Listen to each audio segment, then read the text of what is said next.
Subhanaka la ilma lana illa ma 'allamtana innaka antal alimul hakim. Allahumma 'allimna ma yanfa'una wanfa'na bima 'allamtana wa zidna ilman wa fahman. Allahumma arinal haqqa haqqan warzuqna ittiba'a wa arinal batila batilan warzuqna istinaba. Walhamdulillahi rabbil alamin. Amma ba'd. Bapak-bapak, ibu-ibu, saudara sekalian yang dirahmati Allah Subhanahu wa taala, syukur alhamdulillah pada kesempatan pagi hari ini kita semua masih diberikan nikmat hidup, nikmat sehat, nikmat lapang, lebih-lebih lagi nikmat amal soleh, bisa melakukan amal soleh pada pagi hari ini. Moga-moga seluruh amal soleh kita semuanya diterima oleh Allah Subhanahu wa taala. Amin ya rabbal alamin. Yang kedua, pada kesempatan kali ini temanya adalah ragam tanda didominasi hawa nafsu.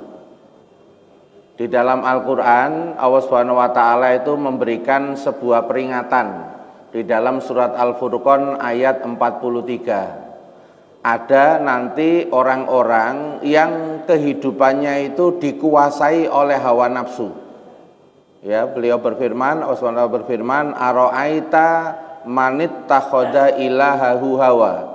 Apakah engkau tidak memperhatikan orang yang menjadikan hawa nafsunya sebagai Tuhannya, sebagai pengendalinya, sebagai pemutus hidupnya?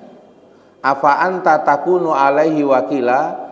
Apakah kamu bisa menolong mereka? Apakah kamu bisa membantu mereka untuk benar lagi, untuk sadar lagi?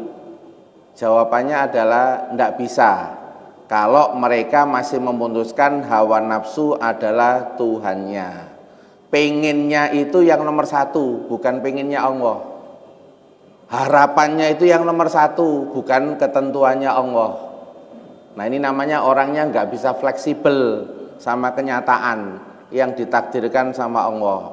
Ini ono kenyataan nggak sesuai, bertentangan sama inginnya, harapnya, ambisinya, langsung murang-muring sampai frustasi, ya, bahkan ngamuk, bahkan ngawur, ya, tidak peduli kenyataannya sesuai atau tidak. Nah, ini gambaran di dalam Al-Quran orang yang sudah dikendalikan hawa nafsunya, sak karepe dhewe, sak penake dhewe, gak peduli sopo-sopo, pokoknya aku seneng, pokoknya aku pengen, kedu sak dek sak net, nggih, sak dek sak nyet, pokoknya mbak bedunduk, mbak bejudul kedu saiki, ora iso ditahan. Nah, kalau disimpulkan di dalam Al-Quran maupun hadis, paling tidak ada 5 tanda, moga-moga selesai, 5 tanda orang dikuasai oleh hawa nafsunya. Orang yang dikuasai oleh hawa nafsunya. Nah, tanda pertama, mboten napa-napa niki belum nyala, fokus sama suara saya aja, Pak, ya. Nanti wis nyala baru meripati karo pendengarannya, Nah, kalau belum nyala mboten napa-napa, Niki cuma sarana, cuma sarana, Umpama sarana gak ono ya tetep ceramah. Ya mosok aku terus iki gak nyala terus aku mulai ora pantes. Ngene iki ya plan A, plan B kok. Plan A gak ono ngene, aku wis ngomong ae kok ceramah umum. Nggih, Pak, nggih. Nggih. Iki bukan sekedar motivator, motivator iki nek gak ono mule, Pak, motivator. Tapi nek ustad itu ya seiso gono ngene ya seiso, wong biasae ceramah umum. Lanjut nggih. Nggih. Jenengan kok ketingale kok rada bengong ngoten jenengan. Tanda pertama, tanda pertama, ya. Orang dikuasai hawa nafsu itu desakan kuat melakukan keburukan. Ora iso dicegah. Jenenge elek iku macam-macam. Kalau zamannya Nabi Yusuf alaihissalam, iku Zulaikha seneng karo Nabi Yusuf, padahal wis duwe bojo. Cuma bojone ya apa ngono modele. Kaya gak marem ngono. Padahal wis nikah suwe tapi gak marem. Tapi kok ndelok sing liyane kok luwe marem. Enten, Pak, model-model kaya ngono iku. Enten. Tapi nang kene gak ono kok. Adoh. Nggih. Niki oh nggih alhamdulillah. Sahabat mawon nggih. Bismillah. Nah, saya ini. Jadi contoh misalnya enten napa mboten wong wedok iku ditelepon karo bojone teko luar kota. Halo sayang, gimana di rumah? Lapo sih papa kok telepon ae. Wis gak usah telepon ae ta. Wis sampean kerja kono lho, fokus kerja. Ditelepon bojone komentare ngono, gak usah telepon. Mari ngono setengah jam, ana wong lanang telepon. Halo, siapa ini? Ini temen SMA dulu. Walah kok suwe gak telepon awakmu. Niki hawa nafsu napa mboten? Oh nggih. Wong lanang ya padha wae. Karo bojone dhewe ngono iku gak pati enak. Karo tanggane ngono ngomongnya enak ngono. Niku hawa nafsu napa mboten? Nggih ngoten niku. Jadi nuruti seneng tok. Padahal sebaik-baik orang itu khairukum li ahli. Sebaik-baik orang itu terbaik bagi keluarganya. Nek iso guyon karo wong jaba, ya kudu iso luwih guyon karo wong jero. Ana kok wong lanang iku nek karo bojone iku pas ngomong karo kancane, guyu cekakan. Marono sing wedok teko, meneng. Wedi apa? Langsung meneng mekep. Itu berarti ya belum mengikuti kaidah tadi. Padahal nek wong iku nang jero omah iso guyon, mlebu nang omah iso seneng, metu teko omah ya iso guyu, iku pahala haji dan jihad pagi dan malam.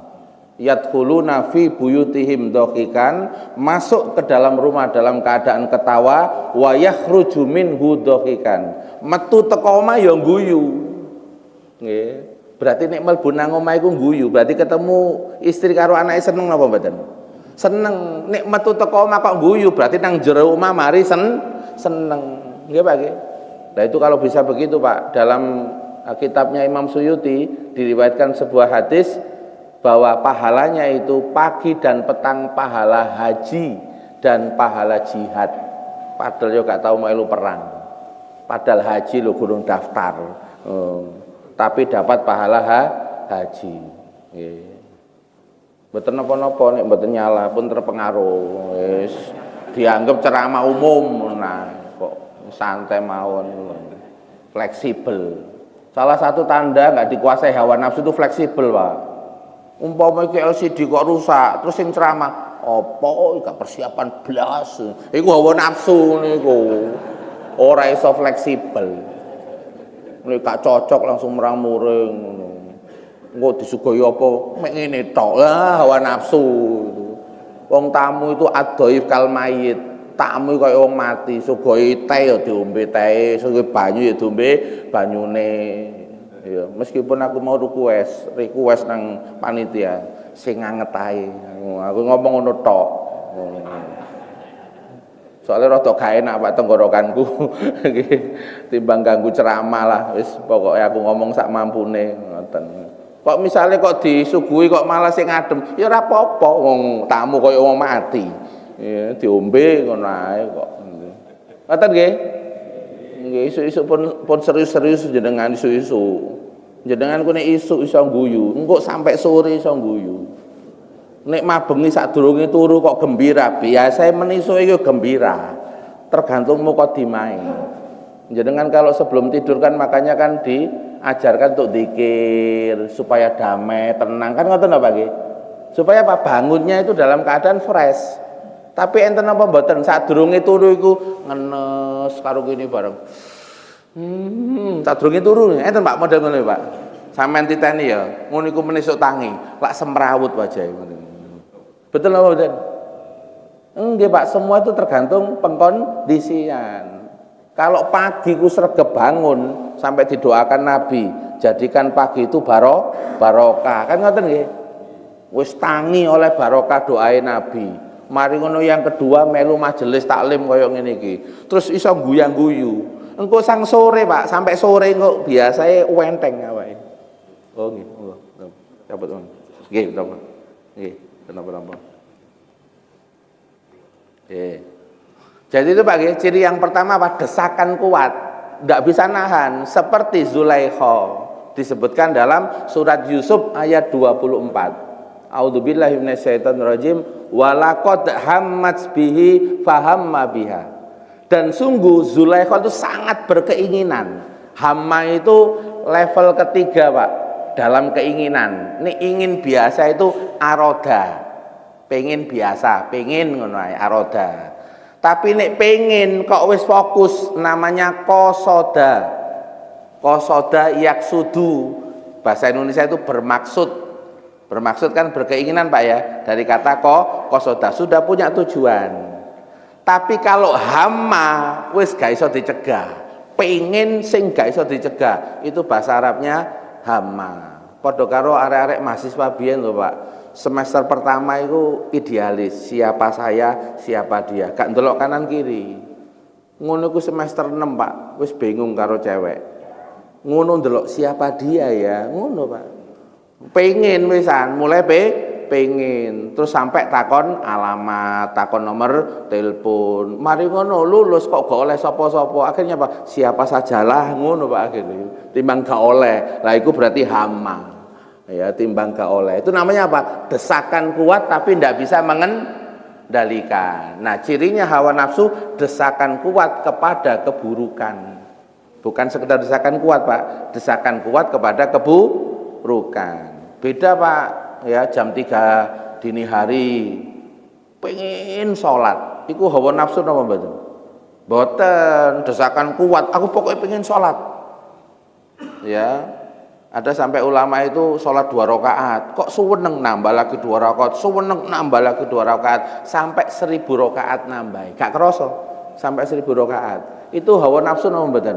Mboten, soalnya niki kebaikan. Yang kita bahas ini adalah desakan kuat melakukan keburukan, terus gak iso ngempet, gak iso nahan. Itu ciri dikendalikan oleh hawa nafsu. Nah, kalau orang seperti ini kualitas jiwanya namanya nafsu ammaroh bisu. Surat Yusuf ayat 53. Innan nafsa la ammarotim bisu. Sesungguhnya nafsu itu terus menerus menyuruh untuk melakukan keburukan. Melakukan keburukan. Nomor 1 jelas Pak, desakan kuat tapi tidak bisa mencegah. Sekarang saya tanya, ada enggak orang itu yang desakan kuatnya itu murang-muringnya? Gak cocok, langsung muntap. Gak cocok, langsung muntap. Ada enggak model kayak gini Pak? Ada Pak, jenis orang yang sampai levelnya itu desakan kuatnya itu kudu murang-muring. Nek gak murang-muring itu gak enak.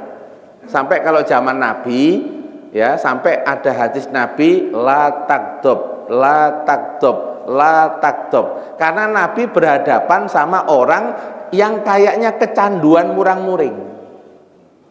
Jadi ini gak murang-muring kok gak enak. Enten apa betul? Ada lagi Pak yang lain, kecanduan nyelatu. Disuguhi dipangan, apa iki?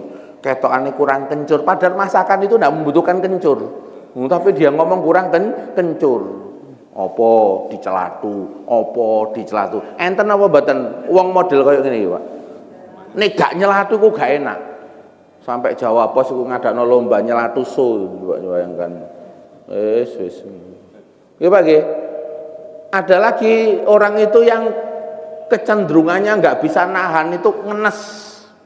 Wis ra susah. Udah ngene iki urip go ngene usah. Pernah nggak Pak jenengan lihat orang tuh model bawaannya itu ngenes, keluh kesah, susah. Nek ketemu itu mesti cerita susah. Ada napa mboten? Nek gak cerita susah ketokane gak enak deh. Itu masuk nomor 1 Pak. Ya, masuk nomor 1 karena keluh kesah itu dilarang sama agama.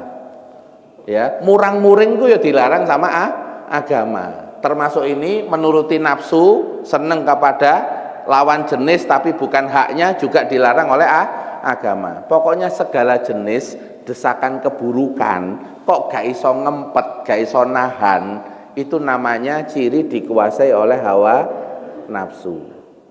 Ya, kalau dalam dunia psikologi nomor 1 ini masuk kategori kecanduan.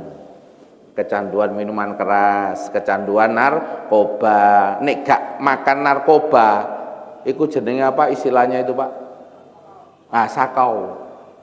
Ya, makanya kalau terapi di luar negeri itu sampai ditali Pak, wis gak usah apa-apa, tali ngene wis. Meskipun kon berak-berak ya wis gitu, gak dikei. Nah, obat nomor 1 ini latihannya memang puasa. Kalau orang itu sudah kena penyakit nomor 1 ini, punya tanda seperti ini, latihannya itu latihan ngempet. Enten nomor boten orang itu kalau punya pengen kedusak dek saknyet, nek gak sadek saknyet dia murang-muring. Ada nggak? Ada. Nah itu terkena pada anak kecil Pak. Jaluk jajan. Ini kalau pengen ngelatih anak ini nggak boleh diturutin terus. Tapi dikasih jeda. Ditahan. Iyo mama belikan, tapi 2 hari lagi ya. Oke, sepakat? Tas. Karo arek cilik Pak, harus ada permainan. Ojo serius-serius karo arek cilik. Tos. Oke, sip. Yuk, ngono nek arek cilik. Nek karo bapake gak usah tos kok. Gak usah. Nek karo arek cilik. Namanya menahan, mengendalikan, dikasih jeda. Nah, zaman Nabi itu ada yang namanya kejadian kecanduan minuman keras. Maka Nabi berpesan, karena ini sudah menjadi budaya minuman keras, memang menyelesaikannya nahan, tidak bisa sekaligus. Maka turunnya ayat itu, wala taqrabus sholata wa antum sukaro. Awakmu ngombe ya ngombe, memang awakmu kecanduan, tapi nek wayayate salat, ojo. Iki urusane karo Gusti Allah, komunikasi karo Gusti Allah. Lho Pak, dikasih tahanan ya Pak ya. Wis paling enggak minimal nek gak iso ngendekno minuman keras, nek wayahe ate salat ojo sampai ngombe. Engko nek ngombe awakmu dadi imam, kuliah ayyuhal kafirun gak mari-mari. Lak budu terus, gak mari. Nomor 1 paham Pak ya? Latihannya nomor 1 ngempet, nahan. Anak-anak kalau pengen gak diturutin marah, ya latihan nahan. Orang kalau reaktif spontan marah, latihannya ya nahan. Ada nggak orang tuh reaktif spontan nyelatu? Reaktif spontan pokoknya diomeli sampai nang pojok. Lah itu latihannya nahan. Jelas Pak ya, nomor 1 ya. Nah, latihannya ngempet, dan bulan kemarin kita sudah dilatih ngempet, yaitu puasa Ramadan. Makanya Imam Tirmidzi dalam hadis menyatakan ya, as-saumu nisfus sabri. Puasa itu separuhnya kesabaran. Jadi nek wingi iku latihan ngempet, Allahu Akbar, buka. Adzan duhur iku bukan maghrib. Suarane podo, Allahu Akbar, tapi iki duhur, aja buka, tahan. Soalnya turu ya Pak wong ya Pak, poso turu wae. Tangi-tangi krungu adzan dikira adzan maghrib, padahal sek duhur, yo tahan sek duhur kok. Nggih Pak nggih. Kok rada meneng ngono Pak jenengan Pak. Nomor 2 nggih, mek 5 kok nggih. Surupnya 5:30 nggih. Tenang cukup insyaallah. Nomor 2. Dipenuhi tanpa merasa cukup dan puas. Jadi orang itu kalau dikasih sesuatu kok gak pernah puas ae. Terus komen ae, mau nyela, mau menghina, itu tandanya orang seperti ini lagi didominasi sama hawa nafsu. Ini ada cerita nyata Pak, ya. Ada kehilangan handphone, ya. Terus dia cerita sama teman alumninya yang dulu koyok soulmate ngono Pak, nanti bareng ngono. Wong ceritane ngenes ya. Nah, koncone iki pas duwe sakno, ngono diganti Pak sekitar 3 juta Pak. Diganti untuk beli HP yang baru. Ngono lho, pas nerima 3 juta lho, dia ngomong ini, Daneo ketemu. Lumayan. Wis HP ketemu oleh 3 juta. Niku dikuasai hawa nafsu napa mboten? Nah niku gak pernah puas. Wis alhamdulillah ana kancamu, wis gak usah mikir sing ilang. Kan ngoten toh Pak nggih? Loh. Manusia itu ada nggak penyakit begitu Pak? Kurang, nggak puas, kurang, nggak puas. Nah cuma ketika kurang nggak puas ini lalu jadinya mencela, jadinya itu ngelokno. Nah ini yang dilarang oleh agama. Memang hawa nafsu itu punya karakter tidak puas. Tapi kalau tidak dikendalikan sampai mencela, sampai kemudian komen-komen yang nggak enak membuat orang emosi, ini yang bermasalah. Ya, dipenuhi tanpa merasa puas. Itu hadisnya Pak. Seandainya manusia diberi 2 lembah berisi harta, tentu dia masih menginginkan lembah yang lain. Zaman Nabi Musa ceritanya Korun, ya ndak puas sama hartanya sampai dipamerkan, tapi akhirnya tenggelam. Kalau zaman Nabi Saklaba sampai lali gak karoan, jadi kurang. Enten apa mboten wong umur 70 80 sek duwe gak nang masjid duwe enten Pak. Oh enten sekan lho ternyata. Ya, pada rambutnya wis putih, ya, wis apa guyak-guyak awake, gak iso stabil, kadang ngleyor, sek duwe ibadah emoh jarene. Gurung wayahe, 80 nang gurung wayahe. Ya. Berarti itu dikuasai hawa nafsu napa mboten? Dikuasai, enggak pernah merasa puas. Ya. Kalau tidak pernah merasa puas itu tidak dikendalikan, jadinya nanti akhirnya apa? Melampaui batas. Obatnya nomor 2 ini Pak, qanaah sama syukur. Obatnya nomor 2 ini, latihan qanaah sama syukur. Enten apa mboten wong lanang nek dimasaki bojo mesti dicelatu. Enten apa mboten Bu? Oh, gak ono nang kene berarti selamat nang kene iki, selamat. Gak nomor 2 gak ono. Apa gak wani ibuke ngomong mau? Ya. Ya Allah. Nabi itu kalau nggak suka terhadap makanan, beliau diam, tidak dimakan, terus diam. Seperti kejadian ketika beliau dihidangkan daging biawak, sahabat makan, tapi Nabi tidak makan. Itu menunjukkan apa? Nabi tidak suka, bukan ini haram. Tapi Nabi tidak suka, tidak suka itu bukan berarti haram. Kalau Nabi tidak suka makanan, beliau nggak makan gitu aja. Terus nggak komen jelek. Itu. Ini berarti kan beliau bisa mengendalikan toh Pak. Nggak puas sama hidangan, tapi nggak sampai mencela orang lain. Nah tapi kalau orang sudah dikendalikan hawa nafsu, mesti dikomeni. Mosok sak prono, sak prene, wis 15 tahun, masak kok model ngene. Jadi sing wedok, ya salah sampean Mas. Biyen pas sampean niku milih aku, sampean lu gak ngekek syarat alumni restoran 10 tahun, sing salah sampean. Wong kok ono syarat ngono kok saiki nyalano saiki. Engko nek ngumbah-ngumbah gak resi, salah sampean. Kok gak ono syarat alumni laundry 15 tahun, sampean gak ono ngono. Nek gak setrika gak rapi ya aja muring, ya sampean dhewe kok kurang persyaratan kok. Sampean biyen delok aku kan mek delok manis tok.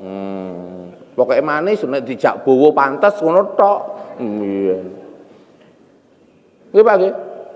Wis dadi anake papat kok salah-salahan. Ya. Kok gak biyen sadurunge nglamar. Nggih to Pak nggih. Harus proporsional gitu. Jadi nomor 2 ini obatnya syukur sama qanaah Pak. Ya. Jadi ini ono panganan, kok gak pati enak. Alhamdulillah, se ono panganan. Dulur-dulur nang pojokan gak iso mangan. Betul Pak ya? Jadi syukur sama qanaah. Kalau mau ngobatin yang dipenuhi tanpa merasa cukup dan puas. Kok rada merenung lho Pak jenengan. Kaya eling-eling sapa ngono Pak jenengan. Nggih. Nomor 3, ya, nomor 3. Nomor 3, ciri dikuasai hawa nafsu itu daya rusaknya itu tidak bisa dikendalikan Pak. Maksudnya apa? Kalau dibiarkan ini kalau merusak itu gak delok dulur, gak delok waktu, gak delok keadaan, wis rusak. Contohnya siapa? Contohnya Qabil sama Habil. Ini sedulur napa mboten? Sekeluarga, tapi sampai membunuh napa mboten? Loh, sampai membunuh. Ada napa mboten gara-gara persoalan warisan seduluran niku pecah gak silaturahim.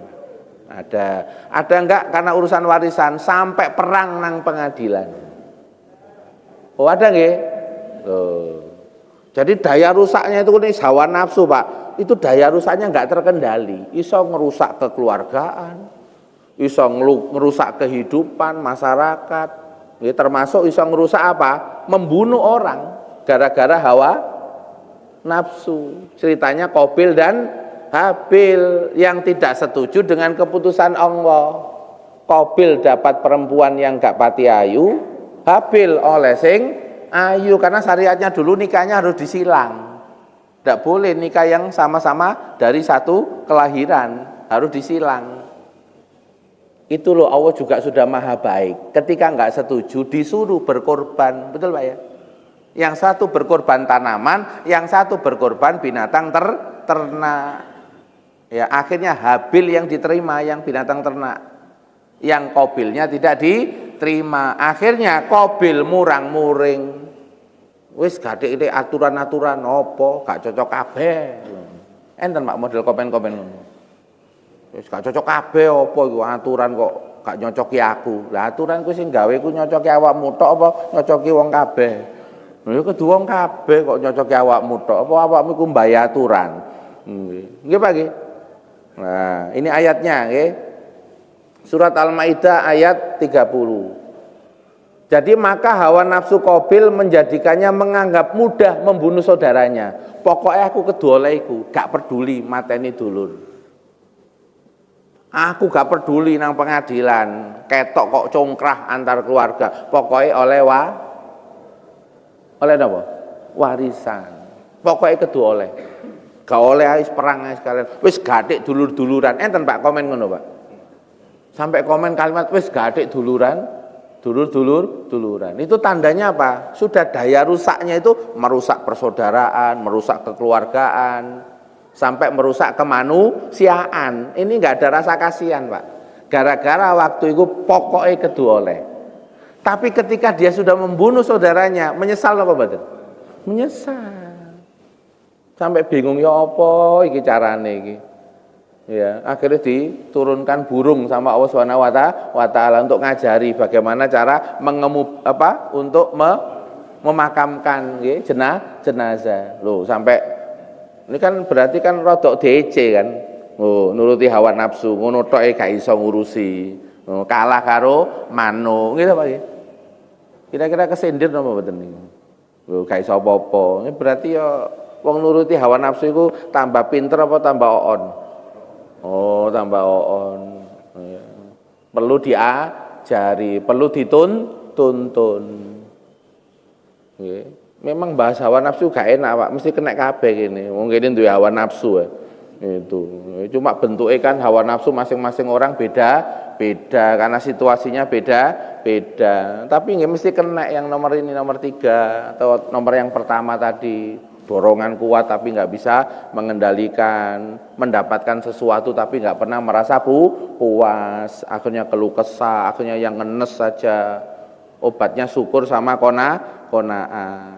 Nah kalau nomor 3 ini ya daya rusak yang tak terkendali, obatnya memang harus sering taubat Pak. Kedua latihan merendah di hadapan Allah Subhanahu wa taala, latihan sujud tunduk sama syariat, sama aturan. Sing gak pati make rasional Pak. Wis perintah Gusti Allah wis ngono. Kayak glundung semprong no Pak ketika ada perintah syariat itu. Nek terlalu rasional kadang-kadang mempertanyakan syariat. Ada napa mboten? Orang itu sampai mempertanyakan, apa iku warisan kok 2:1? 2 laki-laki perempuan 1. Kan ar-rijalu sakoikun nisa, pakai dalil juga Pak. Laki-laki itu kan setara sama perempuan. Apa kok 2:1 loh Pak? Gara-gara gawe rasio. Padahal syariatnya mengatakan 2:1. Oh. Makanya kalau nomor 3 ini obatnya itu glundung semprong karo syariat. Nggih, kon salat ya salat ngono, kon haji nek duwe ya haji ngono. Wis gak takok sing macem supaya mudah tunduk. Ini kan ndak mau tunduk toh, Pak. Ketika ada syariat datang, cocok enggak ya karo penginku? Ngono, Pak, niki model iki. Apa syariat apa aku kok oleh sing elek. Nah dulurku sing ayu nang kok enak. Kok gak adil. Nggih, Pak. Padahal sing mutusin siapa? Allah yang mutusin. Sama dengan iblis itu loh, Pak. Iblis ketika disuruh untuk sujud kepada Nabi Adam, yang merintah siapa? Yang selama ini ribuan tahun disembah sama iblis. Sebelum diperintah itu kan iblis terkenal ahli ibadah kan, Pak. Sampai naik kan. Sampai naik mendekati derajatnya malaikat. Iso komunikasi karo malaikat. Makanya ngobrol karo malaikat. Ati ono penciptaan manusia. Iki ate didadekno. Apa manusia prestasine apa menungso iku? Prestasine apa? Kok dadi khalifah, prestasine apa? Biyen ae ana menungso diciptakan ae iso bertumpahan darah kok. Awakmu lho kat malaikat tasbih terus, tunduk terus, kok gak awakmu ae. Iblis iku pinter, Pak. Model-model fitnah pinter. Nggih, Pak nggih. Lupa kalau yang suruh merintah untuk sujud hormat pada Nabi Adam siapa? Allah. Dia lihat apa? Egonya. Aku itu kok api rek. Api nang dikongkon tunduk karo tanah. Menurut film Avatar, api itu mengalahkan tanah. Film Avatar ya. Kerajaan api mengalahkan kerajaan tanah. Itu. Ngono, Pak. Nggih. Merasa api itu lebih besar, lebih baik daripada tanah. Orang itu kalau ego, eling Gusti Allah apa mboten?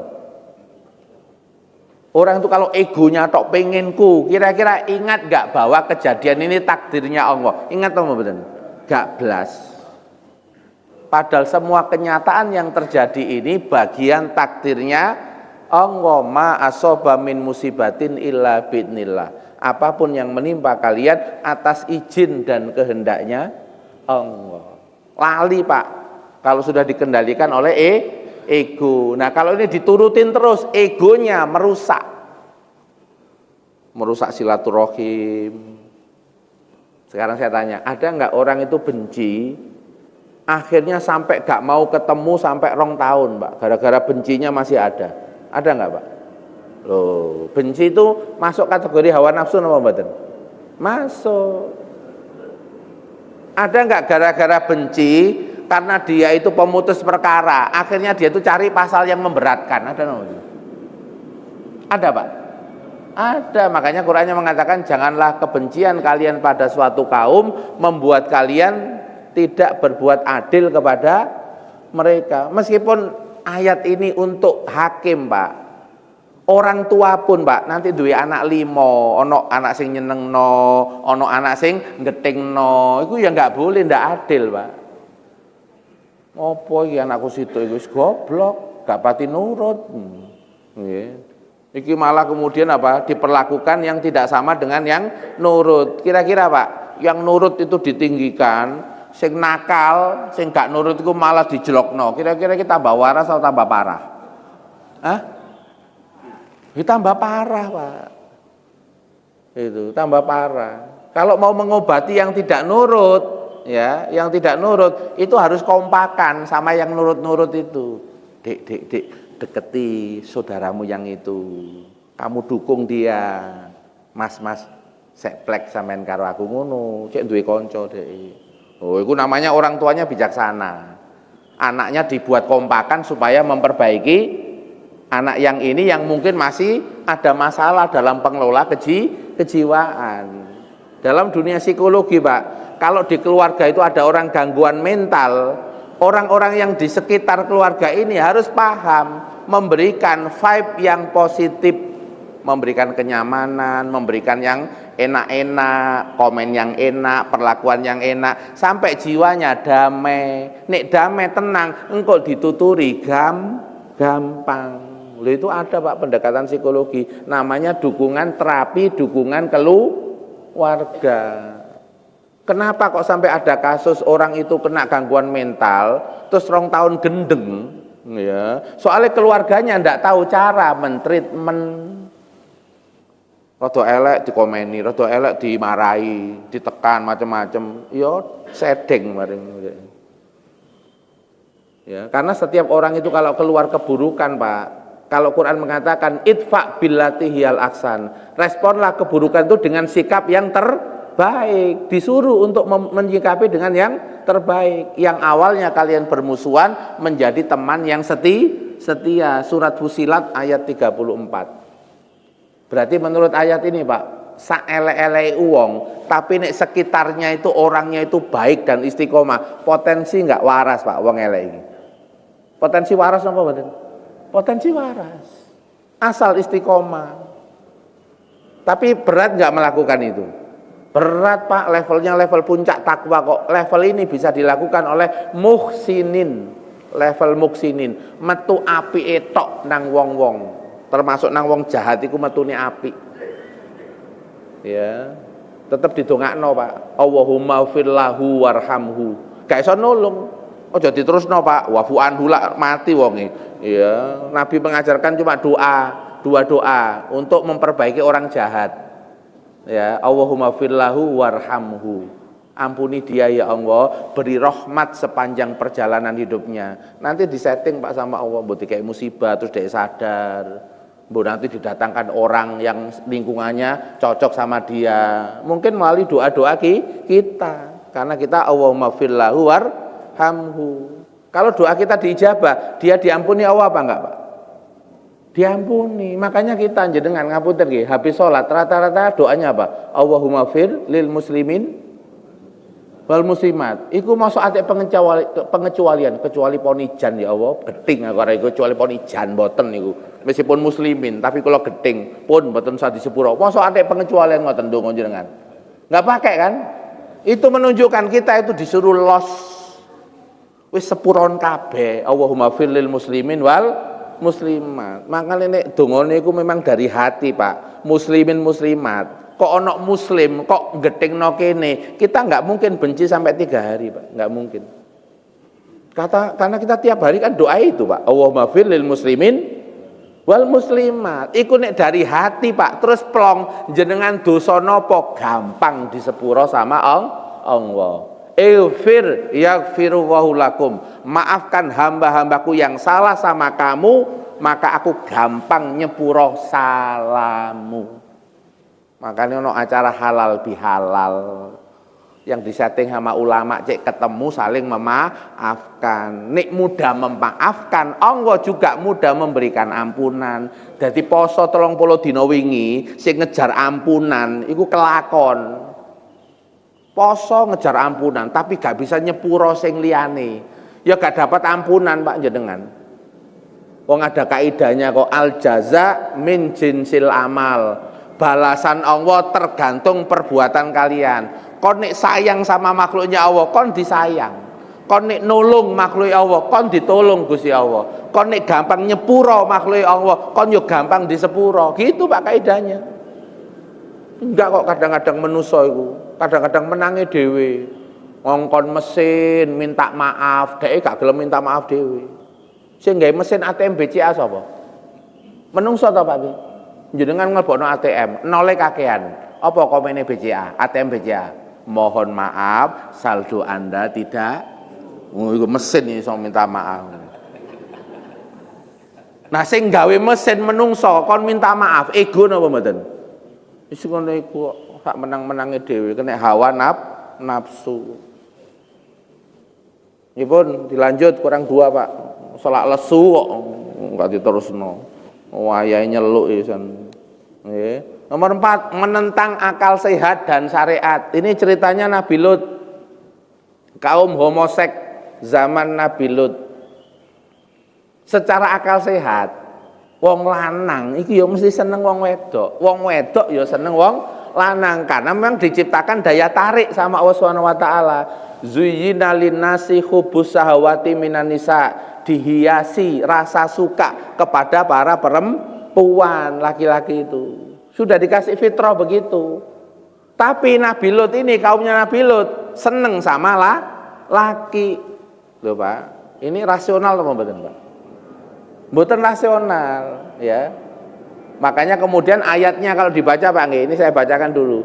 Mengapa kalian mengerjakan perbuatan fahisah yang belum pernah dikerjakan oleh seorang pun di dunia ini sebelumnya?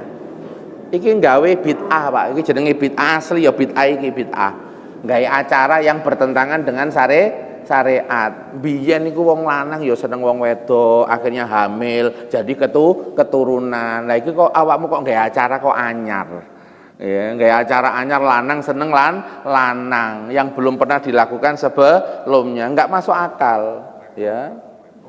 Oh, main tongkat, ya. Lah perang lah anjar ini, ya. Sesungguhnya kalian mendatangi lelaki untuk melepaskan nafsu kalian kepada mereka, loh Pak. Nah, zaman Nabi Lut juga melakukan terapi, Pak. Apa yang disampaikan oleh Nabi Lut? Nah, beliau mengatakan begini. Kemudian Nabi Lut berkata kepada kaumnya, ini loh putri-putriku, ini putriku berarti wedok-wedok iki, kawinilah, loh dikai terapi.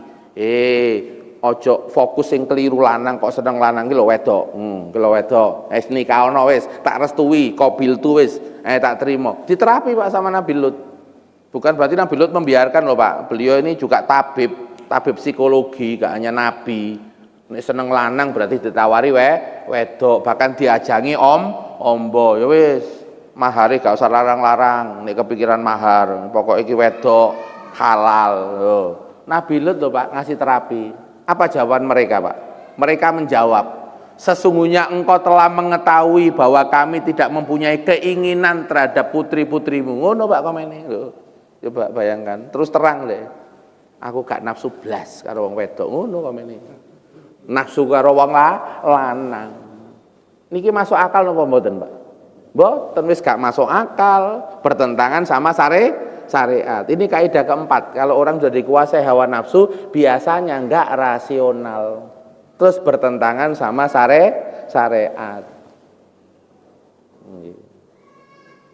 Sekarang saya tanya, Pak, ya. Ada anak perempuan. Anak perempuan suka kepada laki-laki non muslim, suwoge ganteng, ya. Ini kalau menurut syariat, kalau muslimahnya ini suka kepada non muslim laki-laki, boleh nggak Pak menikah Pak? Boleh nggak menikah? Ini masih non muslim dan memaksakan tetap non muslim, kan nggak boleh Pak ya? Kan bertentangan sama syariat. Nek tetap dilakukan, ya ini berarti masuk kategori nomor 4 ini. Wis ngerti bertentangan dengan syariat tapi tetap diterabas, tandanya dikuasai oleh hawa nafsu. Banyak nggak Pak contohnya nomor 4 ini Pak? Banyak. Sekedar seneng, sekedar pengen, nggak delok ba aspal, ba gedual, ba kerikil, ba kerakal, ba halal, ba haram tak untal ngono. Wis gak peduli kaidah aturan, pokoknya oleh ngono ae. Ya. Nah, termasuk korupsi itu juga begitu Pak, itu bertentangan dengan akal. Wong iku duweke masyarakat dikumpulno, kanggo kembali kepada masyarakat. Kok dipek dhewe lah, kok kemaruk awakmu? Iku bagian wong liya tapi kok mbok pek dhewe. Wis korupsi bertentangan syariat terus gak masuk akal. Banyak nggak Pak nomor 4 ini? Banyak nggih? Nggih, pun terakhir. Terakhir biasanya pada melek iki. Nek terakhir. Pada melek. Ate mari ya. Ya Allah, alhamdulillah. Cek senyum-senyum ngono lho, Pak. Lagi ya. Iki soalnya wabah flu Pak saiki, mulai wabah flu. Ya, ono sing sampai saulan barang watuke. Makanya harus bahagia, nggih Pak nggih. Nggih, kula ngomong bahagia iku ngomongnya awakku dhewe barang ngene iki kok, gak ngomongi jenengan tok kok. Maksudnya cek bahagia berjamaah. Jadi nek jenengan ku guyu niku emosine ku langsung Pak kula nyerep, Pak. Ya, saya itu ketemu sama orang pakar akupuntur, Pak, terapi akupuntur ya. Dia bilang penemuan sains itu begini. Kalau ada orang pagi-pagi habis subuh jalan-jalan, misalnya kok ono siji ngenes, tapi nek papat iki bahagia, sing ngenes iku meneng ae, gak usah komen ngenes, meneng ae. Engko iso melu bahagia. Ya. Kenapa? Karena 4 ini bahagia iku wis langsung nempel ke orang ini. Tapi nek siji iki mulai ngomong, Terus marono keluh kesah, sing papat iso ketarik Pak, akhirnya gak jadi bahagia. Iya, makanya jenengan kayak majelis kayak begini kan ada Pak yang tadi berangkat dari rumah ngenes ada Pak. Ya, katanya kopi ai ireng katanya. Ngenes ngono. Mbok kepikiran apa. Tapi nek ketemu ngene pokoke meneng ae gak komen apa. Engko lak metu teko ngene lak gembira. Ya apa gak gembira mari ono sarapan kok. Ya Allah, ya. Nggih pun terakhir nomor 5 nggih. Iya, subuh-subuh kok serius ya. Nomor 5 nggih. Tidak mampu prioritas dan proporsional dalam beramal. Nah, jenengan biasa poso Senin Kemis, tapi awan-awan sampai dipanggil oleh mak jenengan, muasak kesenangan jenengan. Kira-kira dibatalno poso napa mboten? Batal napa mboten? Apa gini? Mak sepurane mak, aku iki latihan istiqomah mak. Iki nek batal pisan mak, aku gak istiqomah. Sepurane ya mak ya. Mak ngenes madun. Sampeyan dosa apa enggak? Dosa sampean. Afdolul a'mal ba'dal faraid. Amalan paling afdol setelah yang wajib-wajib idkhalus surur alal muslim, memasukkan rasa bahagia pada muslim yang lain. Muslim aja afdolul amal, apa maneh makmu sing muslim. Betul nggih? Ibumu sampai 3 kali. Nah, awakmu batalno sik tetep oleh poso Senin Kemis. Soalnya batalno karena ada berbenturan sama kewajiban apa perintah yang lain yang lebih afdol. Tetap oleh wong niat sejak anu kok. Ya, sejak awal sudah niat tetap dikasih pahala, Pak. Gitu. Sama Allah puasa. Ya berapa persentasenya takon malaikat sampean. Aku gak ero persentasenya piro. Tapi tetap oleh. Ya. Ibu-ibu ngapunten. Bapak iku 2 minggu teko luar kota, mari ngono mule. Nah, benturan karo pengajian. Ya, benturan karo pengajian. Kira-kira bapak sing nang omah, mama seharian di rumah aja ya. Aku 2 minggu nggak ketemu mama itu kayak apa gitu rasanya. Kayak hampa. Gitu. Kebetulan tipenya itu tipe yang romantis, Pak, laki-lakinya itu. Koyok nek ijen ku gak enak ngono kedu gandengan. Kan ada nggih tipe-tipe begitu nggih. Pak Harto kare Putin kan tipe begitu Pak. Kilangan situ ini koyok separuh hidup hilang. Pak Habibie ada tipe-tipe yang laki-laki begitu Pak. Terus koyok kantil ngono karo pasangan. Nek ijen rasane gak enak. Lah iki teko luar kota 2 minggu gak ketemu. Terus bilang sama mamanya. Nah ternyata mamanya itu ditugasi mimpin Yasin. Tapi yo ono penggantine sing liyane ono Pak. Kira-kira ibu-ibu tetap datang mimpin Yasin apa nemeni bojone? Keren loh Bu, mimpin Yasin keren loh Bu, didengarkan banyak orang. Gimana Bu di belakang? Kok gak jawabnya kok gak kompak ngono ketane?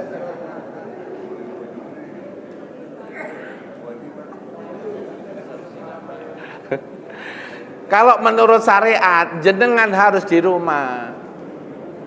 Itu mimpin Yasin dipimpin sing liyane.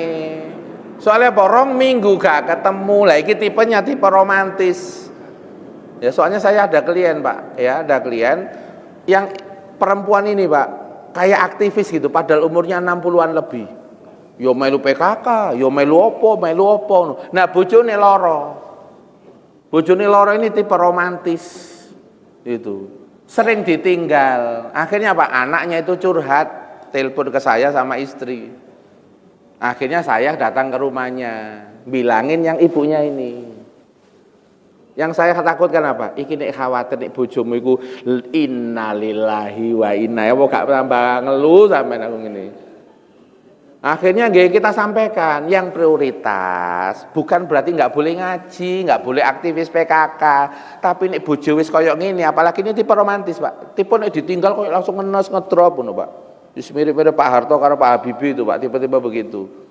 Ini berarti ya harus kalau benturan bojone ngomong, "Mah, temeni aku meskipun iku ngajine izin." Ngomong ndak hadir.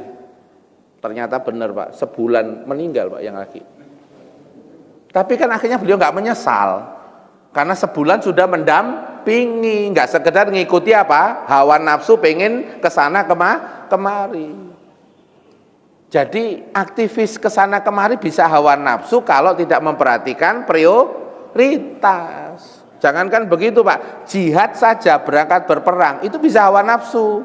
Ketika dia berbenturan, dia punya orang tua yang sakit, yang dia hanya yang merawat, dia nggak boleh ikut jihad.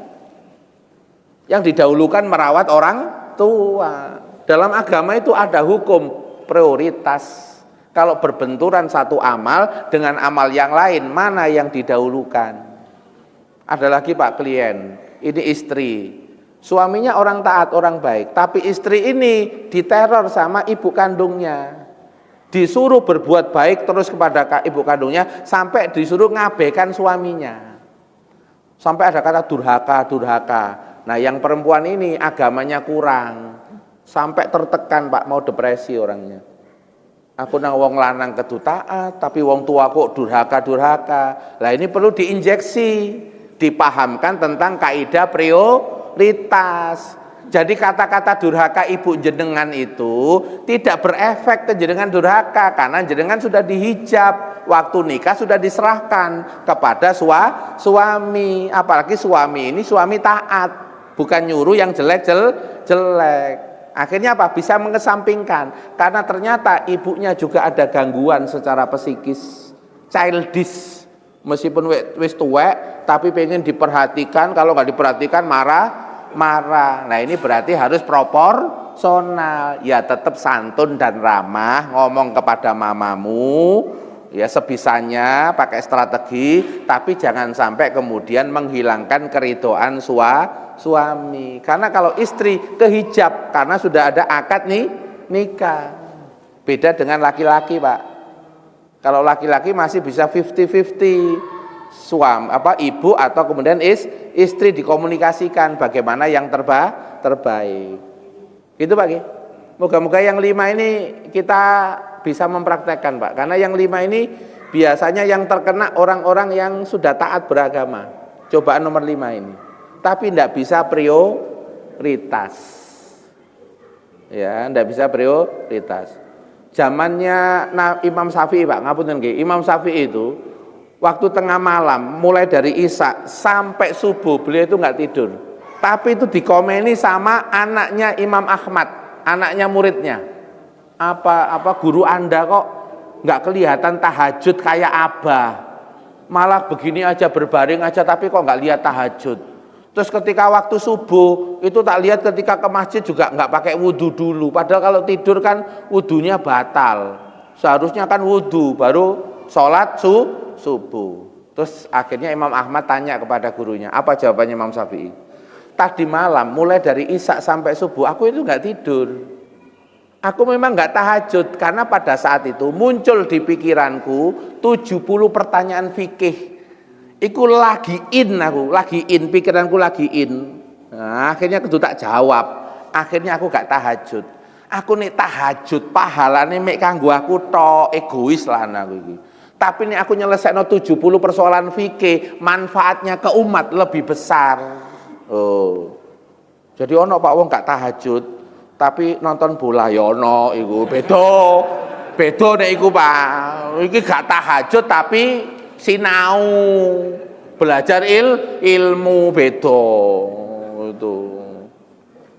Engko nek fanatik tahajud kan opo gak tahajud, ulama kok gak tahajud, ya delok-delok lah situasine. Iku ceritane iku ngono, Imam Syafi'i gak tahajud iku karena lagi memahami fikih, 70 pertanyaan terjawab, bermanfaat bagi umat. Loh Pak, ini masalah apa? Prioritas. Nggih pun muga-muga manfaat dumateng kula panjenengan sedaya. Moga-moga kita semua diberkahi sama Allah. Mudah-mudahan dimudahkan husnul khotimah oleh Allah Subhanahu wa taala. Amin ya rabbal alamin. Tutup dengan istighfar. Astaghfirullahaladzim, astaghfirullahaladzim, astaghfirullahaladzim. Subhanaka Allahumma bihamdik, asyhadu an la ilaha illa anta, astaghfiruka wa atubu ilaik. Assalamualaikum warahmatullahi wabarakatuh.